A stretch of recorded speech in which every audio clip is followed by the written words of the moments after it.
I don't often talk about current affairs, and my objective is always to get you to the best advice and insights that works no matter what the economy's doing or whatever food prices are doing. But you have to know today that food prices have been going up since the second Bush administration. They went up 50% during the Obama administration, continue to rise, although slowly, during the Trump administration, and now food prices are ridiculous. I'm Justin Hitt from Prosperity Homestead.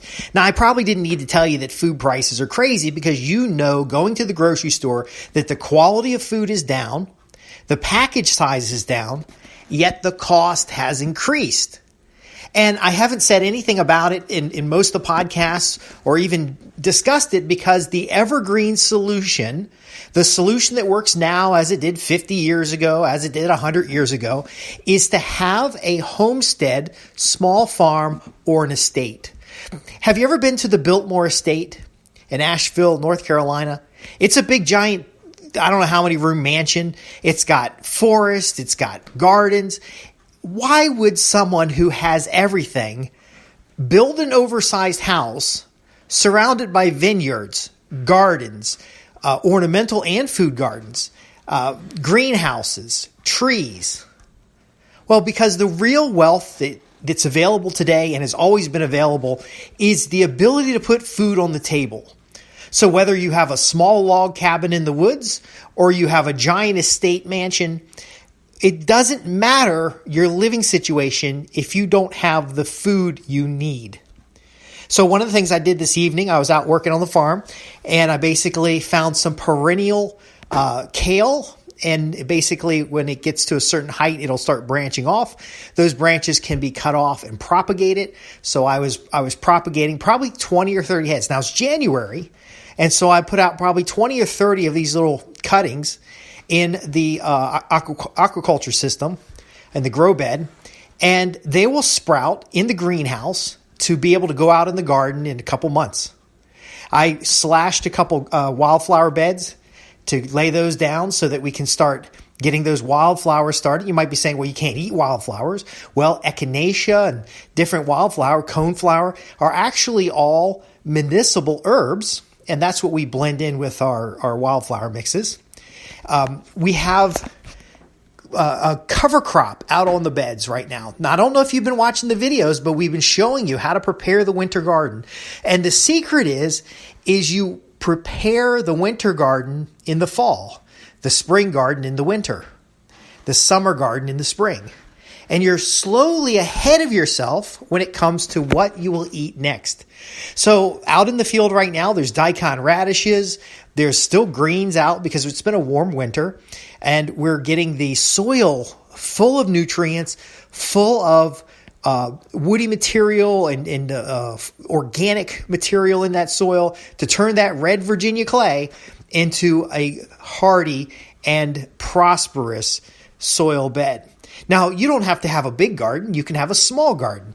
The key is the investment in seeds that are non-GMO, that are true to seed. Now, you might not know what that means, but a true to seed means the seed you plant produces a plant that has seeds that could be planted and make the plant again. You can do that for a couple generations, and you won't have any modifications in the vegetable itself. You need to know how to save seeds. You need to know how to preserve vegetables. Now, I know you're used to just going to the grocery store and buying what you need, but have you noticed the produce aisle has been smaller and smaller? Fewer and fewer fresh vegetables? Now, you can do this as a hobby, or you can do this to get some outdoor exercise as well as some fresh, nutritious food. But you may have to do this at scale, and it's not clear that many subscribers are going to have the skills necessary. Now, here's the good news. Let's say you don't have the skills this year. Well, you can start a small garden and get practice, but what you really need to do is find your local farmers. Who is selling local, high-quality food, organically raised or better than organic, meaning no chemical fertilizers, because right now, chemical fertilizer is going through the roof cost-wise. Phosphorus. The very few countries that export phosphorus don't have phosphorus to export. China has bought up 50% of the world's output of grain. So they used the futures contracts and they bought ahead so that they're going to receive delivery 50% of the world's production in grains. What do you think prices are going to do? They're going to keep going up. Now, I don't talk about this because, again, the planning of the inputs and outputs of your property, the pantry management, planning meals, how we manage our household is some of the things we talk about at Prosperity Homestead. Those things put you ahead of the game, so you start noticing that year over year, your food costs have gone up, in my case, 58%. So this year, we've got 58% more cost than we had the previous year. Now, again, things change. We're going out to restaurants a little bit more because being trapped in the house for a freaking year and not being able to go to the restaurants because the restaurants were closed, I wanted to go out and support local businesses, and we went out maybe twice a week, once a week, something like that, which was unusual. My point being is this isn't anything new. Food prices have gone up before. In the 1970s, when there was inflation, food prices went up. The 1940s, during the World War II, food prices went up. During World War I, food prices went up. Now, food prices might not have gone up in your lifetime like this. Again, though, that seed, the best investment you can make is in good, high-quality seed. So let me finish off with some tips. First off, you want to find the farmers that have good plants. They're raising non-GMO, true to seed. See, GMO plants very often don't make the same vegetable from the seeds in the vegetable. Now, I know I'm going to get elementary on this, but a lot of people don't understand this. You can't plant the seeds in an apple and get an apple tree. It doesn't work out that way. If you go to the grocery store, there are very few vegetables that you can purchase that you could actually plant their seeds and get the same vegetable. A lot of times the squashes and the cucumbers and all that stuff, the seeds are sterile. Watermelons, the seeds are sterile. You want to know which farmers are growing non-GMO, heritage breed plants so that you can get seeds that will actually regrow. Now, a lot of farms will use what's called F1 variety seeds. The reason they do that is because they can get a good, consistent crop, but those seeds are either sterile or they are not true to seed. So again, you want to find local farms because the local farmers already know how to grow food. Now, if you know how to grow food, invest in high-quality seeds. Now, this farm that I'm working at, we invested in high-quality seeds last year, spent about $700 on seed. Normally, it'd be like $200-$300 on seed, but the seed prices went through the roof. We got heritage breed, non-GMO, true to seed, in a variety of categories, and we planted out everything we could. So here's the problem with seeds. You can't just store seeds in your house.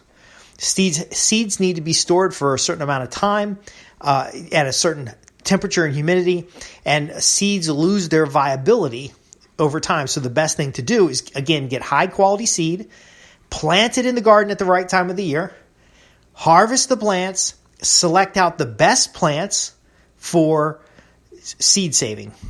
Now, I'm going to get a little philosophical here, but there's a lot of ancient wisdom that talks about giving up the best of your crop for the Lord. Or it depends on your culture, but basically you take the very best of your crops and you want to save those seeds. You eat all the ugly stuff, you eat all the medium quality stuff, and you take the very best, the best looking crop, the largest vegetables, the highest, best flavor, and you save those seeds. You need to dry the seeds. We can talk about this at another time. But again, that gives you seed for the next year. Now, will you have to grow all the food for your household? Not necessarily. But why not try to grow as much as you can? Because here's what's great about having extra food. We grew so many zucchinis, I didn't know what to do with them. And I didn't have a lot of space to grow. I have a garden at the house, and then I work on a farm that's as a 2-acre garden. It's a nonprofit organization.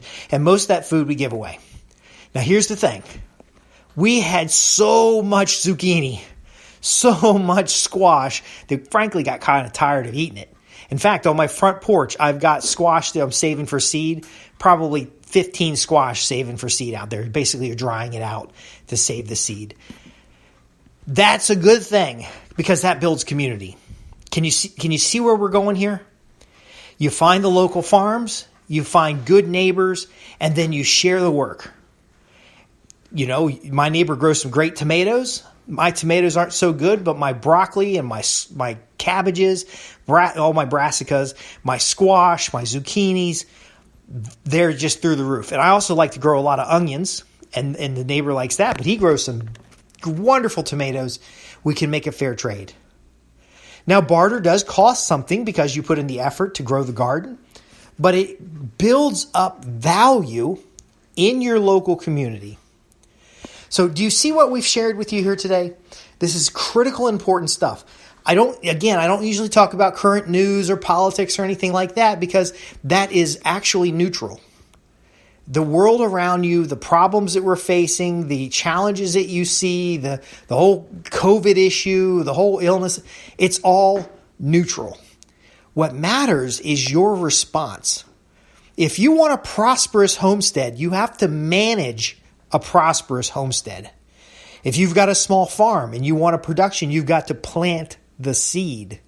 If you want a palatial estate, then you're going to have to start with the landscaping. That's the first thing people see. All of these things come together to the philosophy that we teach here at Prosperity Homestead. And you're going to see I bring in homemaking. I bring in permaculture. I bring in natural farming and organic farming. I bring in this looking forward to community and festive activities and bringing people together. That's the foundation of life. That's what secures you and delivers to you freedom, security, and prosperity. I want to thank you for listening. I'm Justin Hitt with Prosperity Homestead. Again, you find the local farmers. You find the quality seeds. You start a small garden, even if it's on your back porch. And you get involved in that community of sharing, of mutual gain, of benefit as you build your small farm, homestead, or estate. Thanks for listening.